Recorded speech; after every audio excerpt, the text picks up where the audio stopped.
Hello, everyone. My name is Tom Wang, and I am the Manager of Market Support and Partnership Development at the BC Council for International Education, and I will be your moderator today. It is very nice to see you again, and I hope you had a wonderful and restful summer. Welcome back to our Trade Commissioner Market Update series.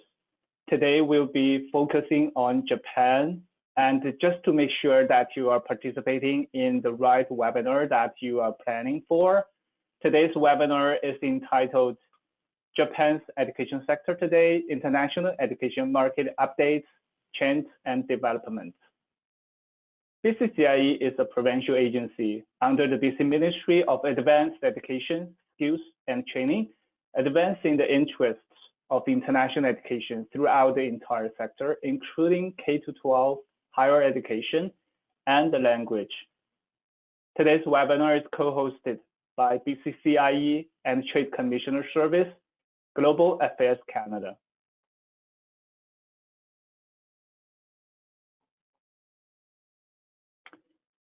It is important I acknowledge at BCCIE, we live and work on unceded traditional territories of the Coast Salish peoples of the Musqueam, Squamish, and Tsleil-Waututh nations.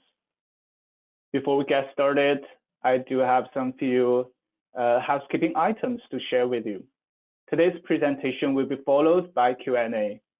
Attendees are attending on listen-only mode, and you will be muted during the webinar. If you'd like to submit a question during the broadcast, please type them into the question box in the control panel. For the questions to our panelists, we will try to get to this at the end of our discussion. The PowerPoint deck has been uploaded, and you will be able to download it from the handout session in the control panel. I have heard that one of our audience is asking how to download the handout. If the link doesn't work for you, don't worry about that. We will follow up with you by email after the presentation. Now, without further ado, I'd like to introduce our presenters for this afternoon. We have Stephen Lapointe, First Secretary, Public Affairs, and we also have Megumi Akiyama, Information and Education Promotional Officer, Harold Wolf, Counselor, Migration. All of them are based at the Embassy of Canada to Japan. Now I'd like to hand over the floor to our presenters. So thank you, Tom. Good morning, good afternoon, and good evening. 皆様、こんにちは、こんばんは、おはようございます。My name is Megumi Akiyama. I'm the Education Promotion Officer, as Tom introduced me, at the Embassy in Tokyo.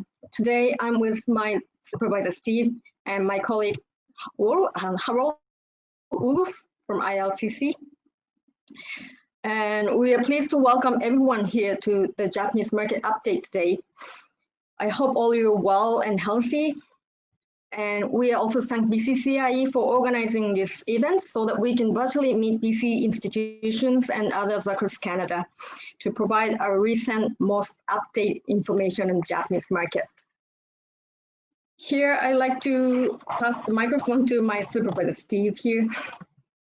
Over to you. Hi, everyone. So I'm Steve Lapointe. I'm the First Secretary for Public Affairs here at the Embassy of Canada in Tokyo. In the public affairs section, we actually have 3 specialists, including myself, working on the education file. So we have Megumi Akiyama, who's with us today, our Information and Education Promotion Officer, and Hiroko Mikami, our Assistant Education Promotion Officer. So Megumi and Hiroko cover all sectors from kindergarten to post-secondary, as well as the language sector. I personally just arrived this summer. We also have another public relations assistant officer on our team who covers academic relations and public diplomacy, including things like sister city relations, and specifically focusing right now on the Olympic and Paralympic Games to be determined how those turn out. So that's our team here in Tokyo. We work very closely our colleague Harold in immigration, given the connections, of course, between education and visas and all those necessary things. If you need to reach us, you can reach us at the addresses currently on your screen. There is a central address there, tokyo.education@international.gc.ca, which will get you sort of our central mailbox, from which we'll be able to help you with any requests you may have. Thank you. Thank you, Steve. And this is today's agenda. And I'd like to start with detailed information about the education market in Japan, and I'd like to share ask Harold to share the most updated information afterwards. So here's some facts about Japan. Japan is located in Southeast Asia. Its mainland consists of 4 primary and several small islands. These 4 islands are Hokkaido, Honshu, Shikoku, and Kyushu. And Tokyo and Osaka are the 2 of the major big cities in Japan, which are located in Honshu. But they have quite, both Tokyo and Osaka are located in Honshu, but they have quite different cultures. So Japanese people often refer to the Kansai, Kanto regions. The Kanto regions, where the Tokyo and the neighboring prefectures located, and the Kansai region is the western part of Honshu and includes Osaka, Kobe, Hyogo, and Kyoto. As you may or may not know, Japan has over 70 sister cities relations with Canada across Japan. These people-to-people tie also play the key roles for fostering Canada-Japan relations.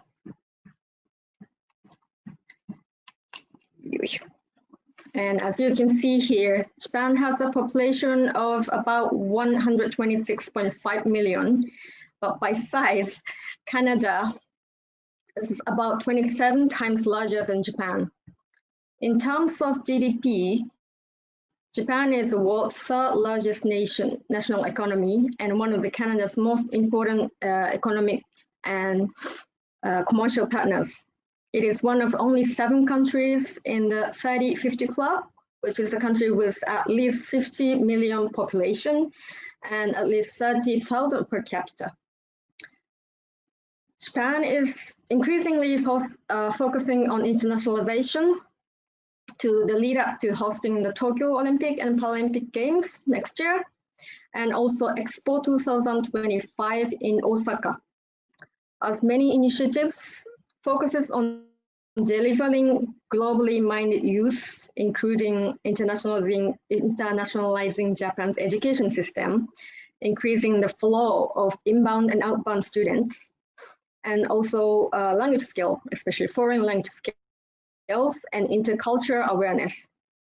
There are opportunities for Canadian institutions to engage new Japanese partners and to recruit more students from Japan.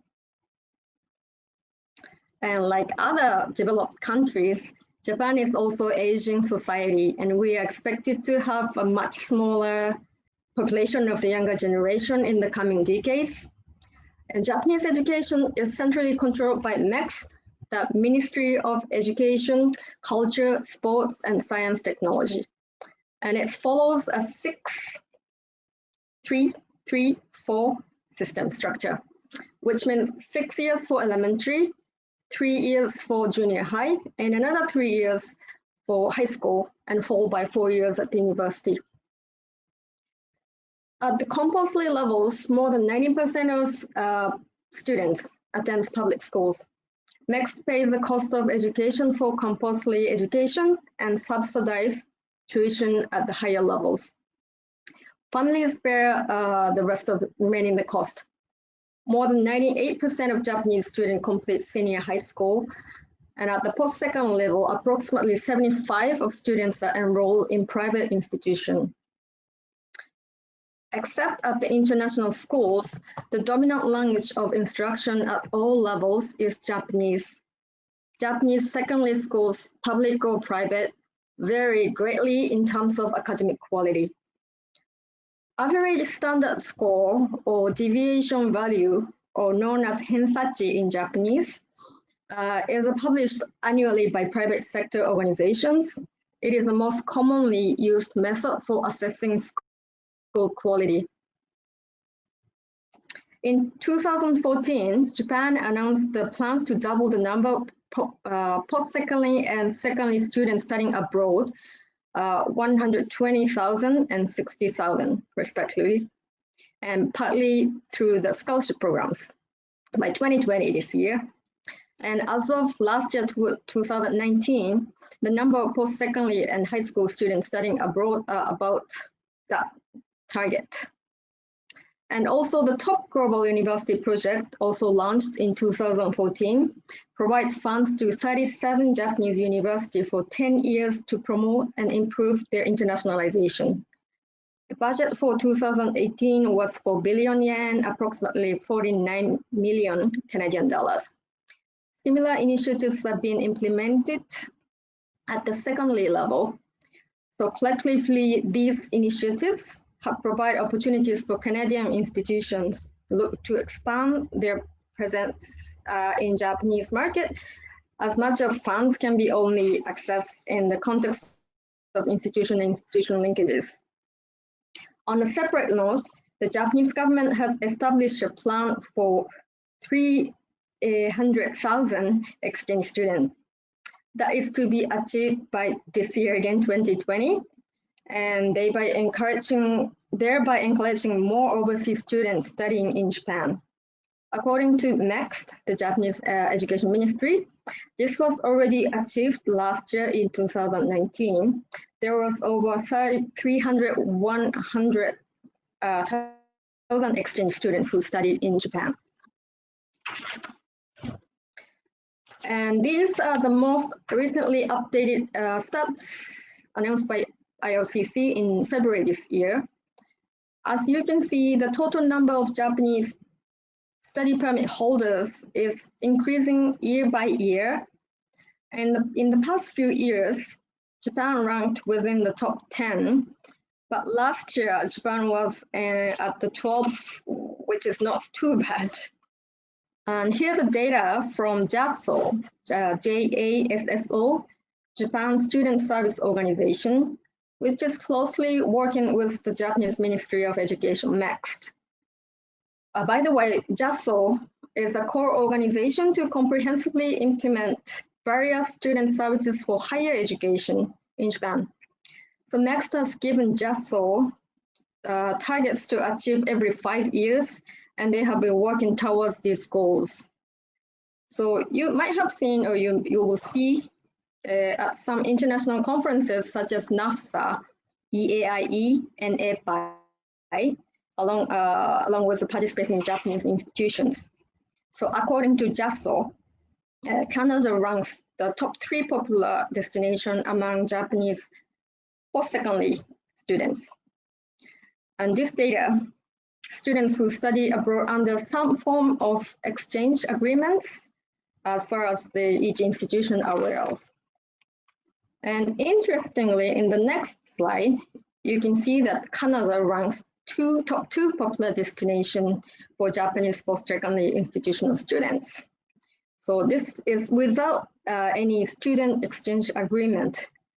So in previous years, 2016 and before, Canada was always 3rd for the category as well. But from this number, we could say that the Japanese students are choosing Canada as a study destination of their free will. And in terms of language studies, in recent years, Japan is the 2nd largest source country for Canada. Over 20,000 Japanese students studied at one of the Languages Canada member schools. And from this slide, you can see it's also from the Languages Canada. BC is the most popular destination for Japanese. And on your right, the province of Alberta, top source country is Japan as well. So those 2 are popular destinations for Japanese. And in terms of high school level, According to a survey conducted by one of the large company called Recruit Marketing Partners, Japanese high school students feel that the internationalization is something related to themselves, and 70% responded that the internationalization will affect them directly. And the same survey says that about 34% of high school students wish to study abroad. In the fiscal year 2017 and 18, the number of Japanese high school students who study abroad hits the largest number with 46,869, but this is still only like 1.4% of total high school students in Japan. And 90% of high school students study abroad less than 3 months. Being abroad for a long-term stay is not popular among Japanese high school students. Having said this, recently there are many high schools which include one-year abroad programs as a part of their total high school programs. And also in Japan, there are 5 Canadian offshore high schools as well. And 3 out of these 5 schools are double diploma programs offering Canadian and Japanese both high school diplomas. So for the post-secondary institution, it may be a good opportunity for the direct school recruitment. So don't forget to visit or contact them while you're in Japan. And here is a bit about what we are doing to promote studying in Canada and attract Japanese students. So the embassy in Japan used to organize our biannual EduCanada fair in spring and fall, but we had to cancel our spring fair this year due to the pandemic. But it is going to virtual this fall with other Canadian embassies in Asia. And we were told that by our headquarters, an invitation message for Canadian institution will be ready shortly. So you will receive the message. So please stay tuned. But just in case you feel an eligible institution but not receive any information, don't hesitate to contact us. We will forward it to you. And as for our local outreach, again, we are proactively contacting Japanese institutions and local agencies virtually. And in Tokyo Embassy, we do have a library, but unfortunately, the embassy is still closed for the general public, except for the Canadian consular cases. So once we will be able to use our facilities for the general public, we would like to resume the info session with you. So we will let you know once it's ready. And unlike many other missions, in Tokyo, education marketing is handled by the public affairs section. So I'm also in the public affairs section, but we are lucky to coordinate with other cultural and media teams. So please stay in touch with us. And we are here to support you. So these events are the tools for you to promote your institutions.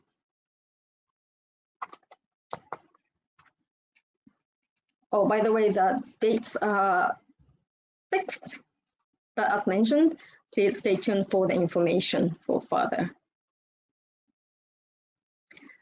So I'd like to move on after the coronavirus. So first COVID-19 case was reported in Japan in January this year and outbreaks afterwards. So in early April, the Japanese government declared a state of emergency in some large prefectures, including Tokyo and Osaka. Since the Japanese academic year starts from April, in response to the government state's declaration, Japanese institutions prohibited students from coming to campuses and offer online courses during the spring semester. According to a survey conducted by MEXT, Ministry of Education, in May, 90% of survey responded from 864 higher education institutions offer students online courses only, and 6.8% offer hybrid face-to-face and online course, and 3.1% offer face-to-face course only. But as of July 1st, the majority of institutions, that's about 60% of institutions are offering hybrid courses. Only 24% institutions offer online courses only. The outbreak of COVID-19 has stopped the physical mobility of people around the world, and this has greatly impacted study abroad programs everywhere. Last week, I participated in one of the virtual conferences of Japanese teachers to discuss about the current situation. And I saw Japanese institutions have been exploring how to define and redefine the internationalization of education as the forms of the international learning, which could be alternative to study abroad programs. There are many surveys conducted, and many of these show that generally Japanese students have a positive attitude towards studying abroad.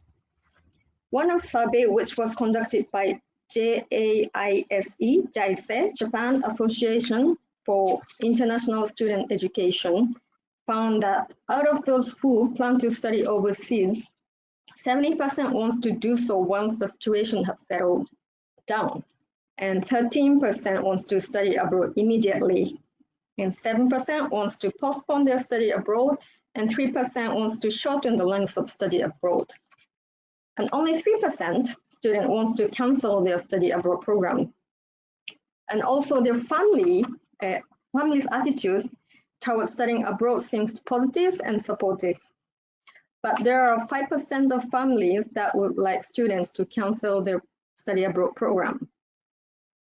Under this situation in Japan, here's some tips and recommendations for market strategies. So first of all, your student alumni are great promoters of your institutions. We have felt that the power of word of mouth is really strong. When the embassy organized EduCanada Fair, one of the most popular seminars is a student testimonial slots. And Alumni Corner always has long lineups. So we encourage you to engage them. And particularly in the current situation, social media platforms are useful. I will show you one slide in a minute about the popularity of platforms among Japanese youth. And another tip is to offer the discount tuition fees for remote learning. Students who cannot travel and study in Canada can save money on travel, but many of students, parents, and teachers are not thinking that the online learnings can be a perfect alternative to study abroad physically. So they like to save some funds for traveling when they can travel for in-person classes. And additionally, offering 1 or 2 online courses free of charge might be a good promotional method as well. It is also a good way to keep up Canada's presence and maintain awareness of Canada among prospective Japanese students. So if you have such offering, please let us know. And again, Education Trade Commissioners, we are here to support your activities. And we are happy to introduce qualified contacts, identify contacts, and share the list of study abroad agencies. So please don't hesitate to contact us. So as promised, here is the data from Communico. According to the research, these social media applications are popular among Japanese students, particularly in younger generations. So current students and prospective students are digital natives. This topic of digital immigrants and digital natives was also discussed during the conference last week. The term and definitions of digital natives and immigrants come from the American author and e-learning expert, Mark Prensky, who formulated this distinction for the first time in 2001. So among Japanese educators, the current situation is seen as a great opportunity to impose a new online environment in education. But it won't be a big issue for students, for the digital natives. But there might be hurdles for educators, digital immigrants, who are digital immigrants. So students may easily accept the online situation. However, as mentioned, online and virtual education, particularly in the field of study abroad, this cannot be an exact alternative to physical learning and travel and study in Canada, especially in abroad. So there's still a big discussion going on about how to define and rebuild a new normal in education and study abroad programs. We will keep our eye on it and we'll do our very best to be of help. So once again, please stay connected with us. The embassy in Japan has our own social media accounts and posts related to the Japanese market. And also in the bottom, we do have Twitter feeds along with Study Abroad Facebook and Twitter accounts. That's Japanese only, but we can inform the Japanese institution and students about our programs. So I stop here for my presentation. I'll pass the microphone to Harold-san to update the visa and study permits. Over to you. Thank you, Akiyama-san. So Akiyama-san will be graciously operating my PowerPoint for me. So it shows the close collaboration we continue to have between our sections these days. I'm Harold Wolf. I'm the Migration Program Manager here in Tokyo. Now, just to give you a little summary of our office here, it's very small actually, and most of you in institutions may know that most of the processing of study permits for Japanese is actually done in Canada at our IRCC offices, and partially they used to be done in our office in Manila before COVID. So there have been some obvious changes in reaction to the pandemic and the travel restrictions, and IRCC continues to work with all government departments to figure out the best way to facilitate education with international students visiting Canada, but at the same time realizing that we do have a travel restrictions on entry to Canada, and so it's a very tenuous situation. I just want to recognize there's been a lot of disruption to your institutions, students, and the families here. So we are working as hard as we can at our office to address the questions of stakeholders, students, parents, and schools here in Japan. And we work closely with the Public Affairs Section education team to respond to queries as much as possible.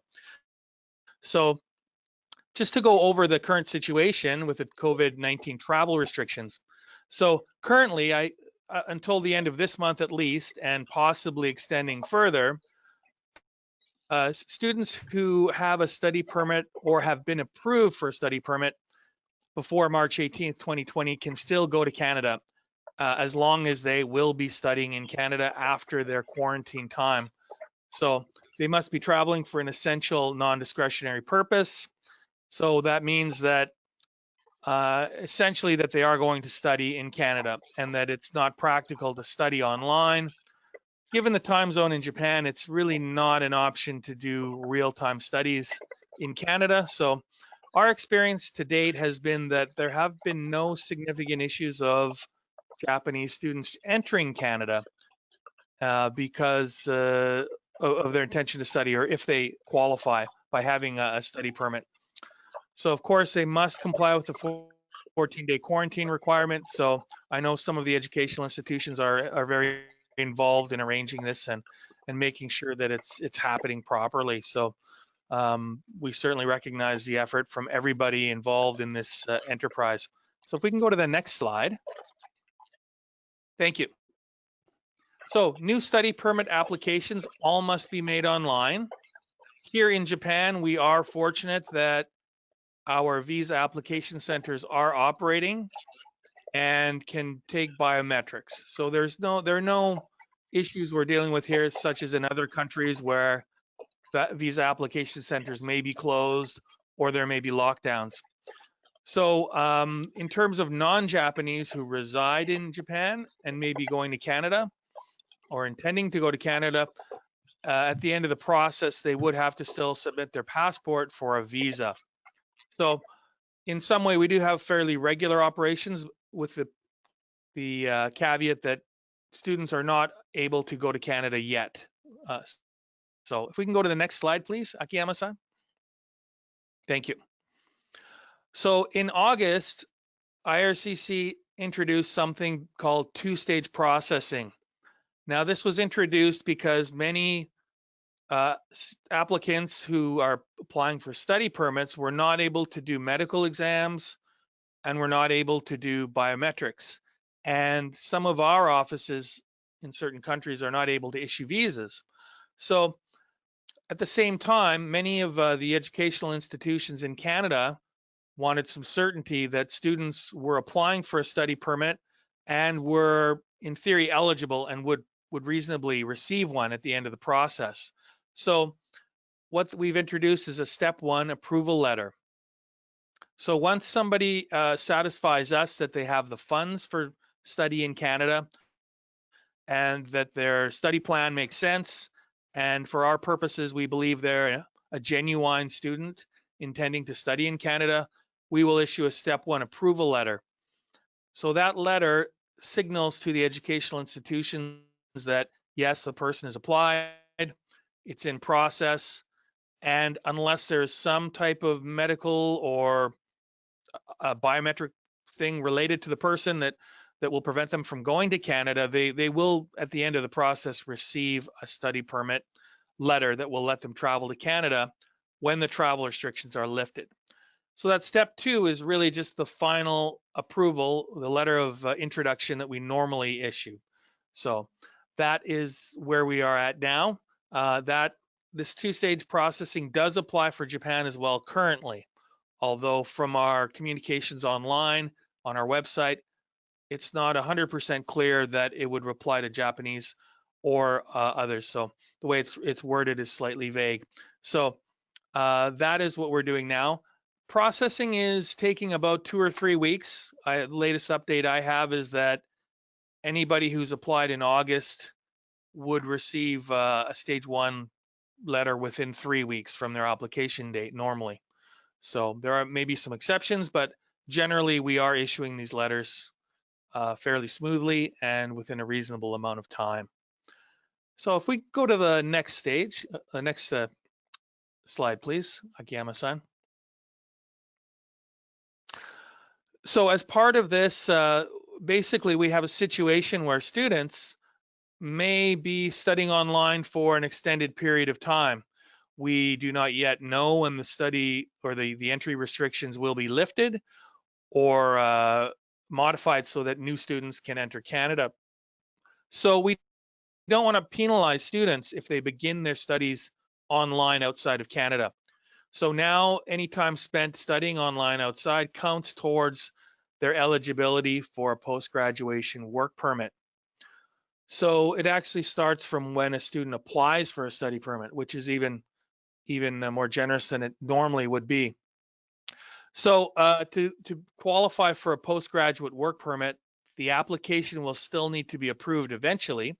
And even for students that are in programs that are under 12 months, they could actually complete all their studies overseas because of the possibility that we may be in this pandemic situation for at least a few more months in some way. So it's built in that it's possible some students may be able to complete a short program within 8 months and they would still be eligible for a postgraduate work permit even though they had never studied in Canada physically. So if it's over 12 months, the program, they would still have to complete 50% or more of their program in Canada. So there's a little more flexibility introduced here. As I said, the current study entry restrictions are until September 30th. We may see some changes, we may not. I understand that really the provincial authorities working with the federal authorities are really that's the way these things are decided, and the ability of each province and the public health officials to open up their economies or allow more visitors in is an important part of that. So we look forward to some good news. We don't know when exactly it will be coming, but thank you for your patience. And I can say that we're prepared to support people and support queries of all stakeholders for as long as it takes from our office, and we'll continue to work with the public affairs education team to look at how we can best keep people up to date under this situation. So that's all I can really give you right now. So we can go to the next slide, which I believe just says thank you, merci, arigatou gozaimashita, and a lot of questions. So I think at this point, that's the end of my presentation. So thank you, Akiyama-san, for operating the PowerPoint. Thank you very much, Stephen, Megumi, and Harold, for your great presentations. So from here, I will start the recording.